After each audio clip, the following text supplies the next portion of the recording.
नमस्कार, मैं हूं नीलू। नमस्कार, मैं हूं आपके साथ मयंक। देखिए, इस वक्त की बहुत बड़ी खबर आ रही है। जिस तरह से ईरान और इजरायल के बीच युद्ध चल रहा है, इसको लेकर अब पुतिन और जिनपिंग, रूस के राष्ट्रपति और चीन के राष्ट्रपति, खुलकर अब इस जंग में सामने आ गए हैं।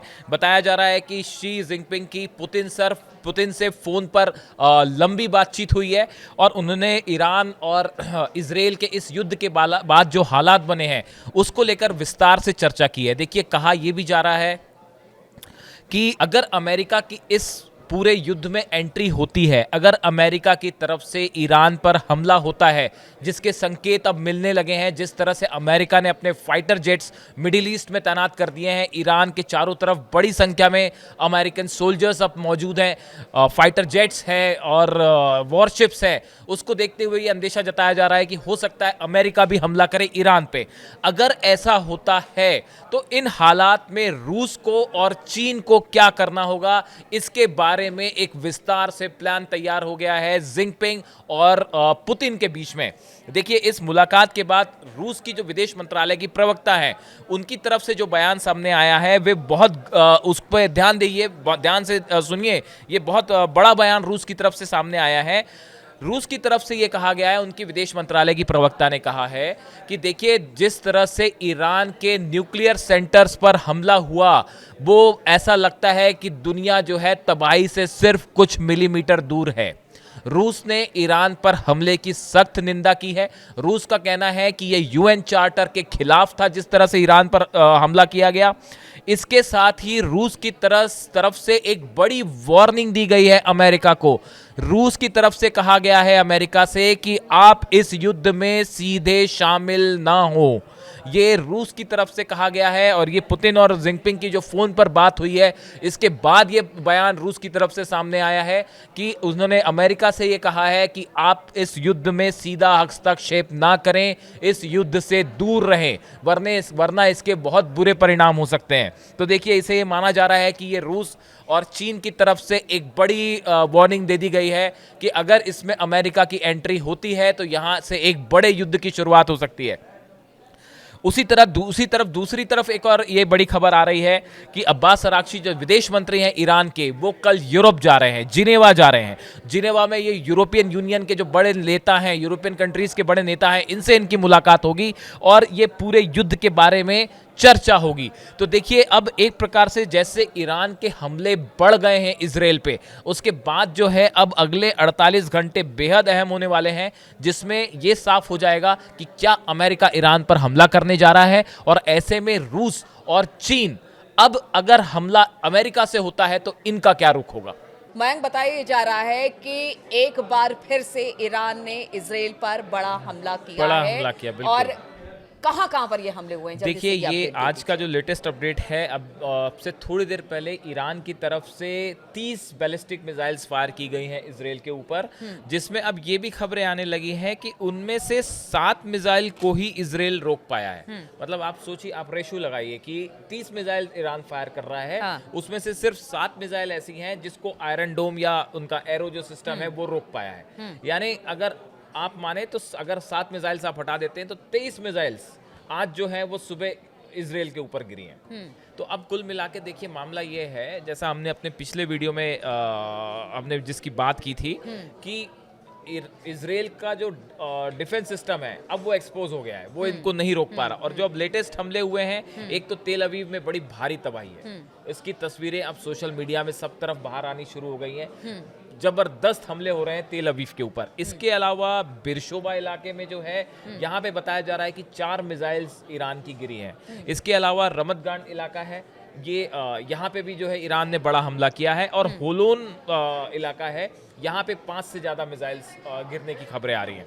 तो देखिए, अब ऐसे कुल मिला के पूरे दक्षिणी इजरायल में, उत्तरी इजरायल में और नॉर्थ इजरायल में तीनों इलाके में अब ये तीनों ईरान के निशाने पर आ गए हैं। और देखिए यहाँ से जैसा आपने कहा कि शुरुआती 2 दिन में ऐसा लगा जब ईरान के कमांडर्स की मौत हो रही थी, तब अचानक से इस तरह की खबरें आई कि या इजराइल से इस तरह सा मैसेज आया कि भाई ईरान को बड़ा नुकसान हुआ है। हाँ। लेकिन 2 दिनों बाद अब ईरान ने जबरदस्त जंग में वापसी की है और अब ये हालात हैं कि अब इजराइल को उसने बैकफुट पे ढकेल दिया है। देखिए इसकी बड़ी वजह जो है, एक तो हम फतेह 1 मिसाइल का पहले जिक्र कर चुके हैं, इसके अलावा अब सेजिल ये मिसाइल है ईरान की, हाइपरसोनिक मिसाइल है। इसके बारे में बड़ी चर्चा हो रही लगभग है। हाँ 2300 किलोमीटर से ज़्यादा इसकी रेंज है और बेहद ही आधुनिक मिसाइल है। और बताया जा रहा है कि अब ईरान ने जो नया अटैक्स किए हैं उसमें सेजल मिसाइल का इस्तेमाल किया है।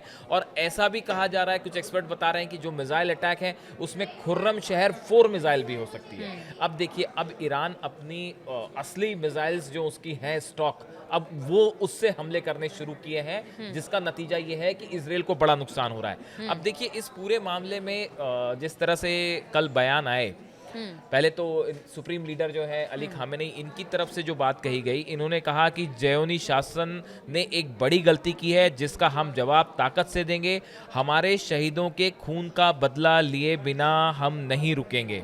और उन्होंने जोर देकर कहा कि ईरान इजराइल पर कोई दया नहीं दिखाएगा। देखिए इसमें ये जो बात आई है कि हमारे जो शहीद हुए हैं वो शहादत अपने जो कमांडर्स की वो बात कर रहे हैं जो ईरान में मारे गए हमले में, उनका बदला लिया जाएगा।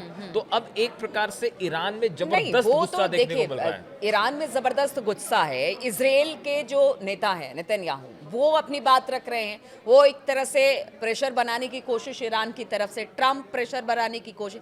ईरान ने भी कहा है कि देखिए हम आपके आगे नहीं झुकेंगे, हमें जो करना है हम वो करके रहेंगे। ये सबसे बड़ी बात है। लेकिन ऐसे में क्या लगता है, देखिए जैसे जैसे दिन बीतता जा रहा है वैसे वैसे दुनिया भर के देशों में अब इस बात की चिंता बढ़ गई है कि युद्ध कहाँ जाकर खत्म होगा।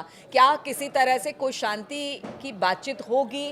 क्या युद्ध रुकेगा? या ट्रंप जिस तरह से कह रहे हैं कि बस अब गुड लक कह दिया, गुड लक किस सेंस में कहा गया है, ये बहुत बड़ी बात है। क्योंकि अभी सबकी नज़र इस बात पर है कि मिडिल ईस्ट के हालात को अगर दुरुस्त करना है तो यहाँ पर शांति बहाली करनी होगी। अब देखिए अभी तो दुरुस्त करने वाली बात तो थोड़ी दूर हो रही है। अभी जो लेटेस्ट सवाल जो सबके मन में है, क्या इसमें अमेरिका की एंट्री होने जा रही है इस युद्ध में?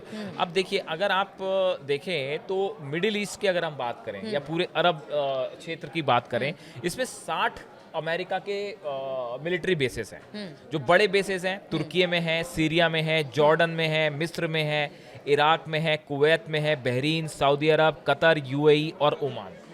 ये वो कंट्रीज हैं जहां पे अमेरिका के बड़े मिलिट्री बेस हैं। और ईरान की तरफ से ये बात कही गई है साफ साफ कि अगर आप किसी भी रूप में जंग में अगर आप हमारे खिलाफ या तो हथियार देते हैं या आप जंग में शामिल होते हैं, तो ऐसी स्थिति में आपके जितने मिलिट्री बेस हैं ये सब पे जो है एक साथ हम हमले को तैयार हैं। कल ही ये बात सामने आ गई थी कि जितने मिलिट्री बेसेस हैं फिर अमेरिका के अलग अलग देशों में उनको निशाना बनाया जाएगा और ईरान ने इसकी तैयारी कर ली है मयंक। तो मतलब बस इंतजार इसी बात का है कि क्या अमेरिका इसमें एंटर करेगा। हाँ। देखिए 2 चीजें हैं। पहली बात तो इसीलिए ये बयान आया कि ये पूरे एरिया में करीब 50,000 सोल्जर्स हैं अमेरिका के, इसीलिए ईरान की तरफ से बयान आया कि भाई आप 50,000 जो है कफन वो तैयार रखिए। अगर आप हम पे हमला करेंगे, हमारे मिसाइल्स जो है उसमें वो सेजिल का खासकर जिक्र हो रहा है, सेजिल मिसाइल का जिक्र हो रहा है कि ये जो है एक हाइपरसोनिक मिसाइल है, इसको डिटेक्ट करना बहुत मुश्किल होता है और बहुत ही तेज रफ्तार होती है इसकी।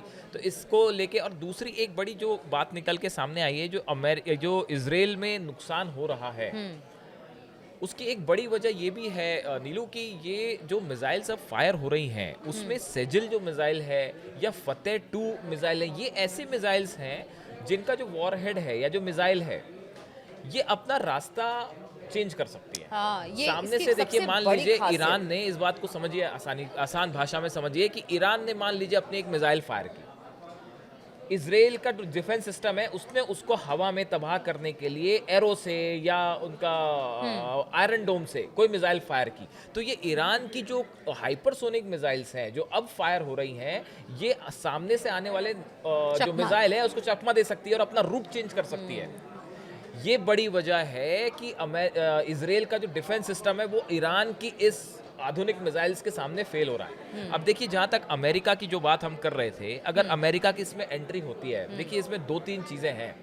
पहली बात तो ये है कि अमेरिका ने अपने F-16, F-35 और F-22 ये जेट्स की संख्या बहुत ज़्यादा बढ़ा दी है ईरान के आसपास, जिसके बाद ये अंदाज लग रहा है, और साथ ही रिफ्यूलिंग प्लेन्स जो है वो भी भेज दिए हैं कि हवा में अगर प्लेन्स में ईंधन भरना पड़े तो अमेरिका की तरफ से भी और इस साथ पूरे ही साथ अपनी एयर बेसिस में जितने लोग गए, मतलब सैनिक, उनको भी कह दिया गया कि अलर्ट बेस मोड पे पे हैं। रहें। अब देखिए, इसमें अब होने ये जा रहा है, जो बात समझ में आ रही है वो कि पर्दे के पीछे टॉक्स भी हो रही हैं, इसमें भी कोई शक नहीं है। रूस की तरफ से भी कोशिश हो रही है, अमेरिका की तरफ से भी कोशिश हो रही है, सऊदी की तरफ से भी कोशिश हो रही है, और ओआईसी ने अब बैठक बुला ली है। जो ओआईसी ग्रुप है, इसने एक लेकिन बैठक ट्रंप बुला की ली है। एरोगेंसी यहाँ पर दिखाई दे रही है। ट्रंप ने कहा कि मैं मध्यस्थता करूंगा, तो उन्होंने आज ही एक बयान में देख रही थी ट्रंप का, उन्होंने कहा कि पहले आप अपने घर के झगड़े को सुलझा लीजिए, यानी रूस यूक्रेन युद्ध पर बात कीजिए, उसके बाद फिर आप मध्यस्थता।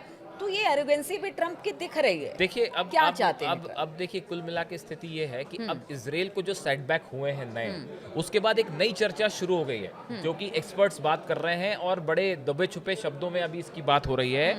इजराइल का न्यूक्लियर सेंटर है डिमोना। ये डिमोना जो न्यूक्लियर सेंटर है, पावर सेंटर है, ऐसा बताया जा रहा है कि ये अब ईरान का अगला बड़ा निशाना हो सकता है। देखिए, आपने नतांस पे हमला किया, नतांस को तबाह कर दिया आप, फोर्दो आपके निशाने पे है ही, और इस्फहान पे ऑलरेडी इजराइल हमला कर चुका है। ऐसे में जो हमले अब मिसाइल से ईरान कर रहा है, आप सोचिए कि ईरान की अगर कोई हाइपरसोनिक मिसाइल इस डिमोना सेंटर पे गिर जाए, हालांकि इसके आसपास सुरक्षा इजराइल व्यवस्था ने बहुत अपना जो है आयरन डोम पूरा लगा एक्टिवेट रखा है। कर रखा है, पूरी कोशिश है। लेकिन देखिए, ईरान की तरफ से जो फायर हो रहे हैं वो बड़ा टैक्टिकल फायर्स हो रहे हैं। एक तो दो चीज़ें होती हैं, कैसे डॉज कैसे देना है इजराइल को। एक तो अगर मान लीजिए आप एक साथ कई ड्रोन फायर करें, और उसके बाद आपने जब ड्रोन फायर किए तो इजराइल का जो डिफेंस सिस्टम है वो उस पर इंगेज हो गया, और पीछे से आपने 5 मिसाइल्स फायर कर दी, तो आप देखिए, आप वो मिसाइल को डिटेक्ट नहीं कर पा रहे हैं। आपने मान लीजिए पहले अपने 20 ड्रोन फायर कर दिए, आपका जो डिफेंस सिस्टम है वो ड्रोन्स में इंगेज हो गया, पीछे से आपने 5 मिसाइल्स फायर कर दी, दाग दी, उसको वो नहीं रोक पाया, डिटेक्ट नहीं कर पाया।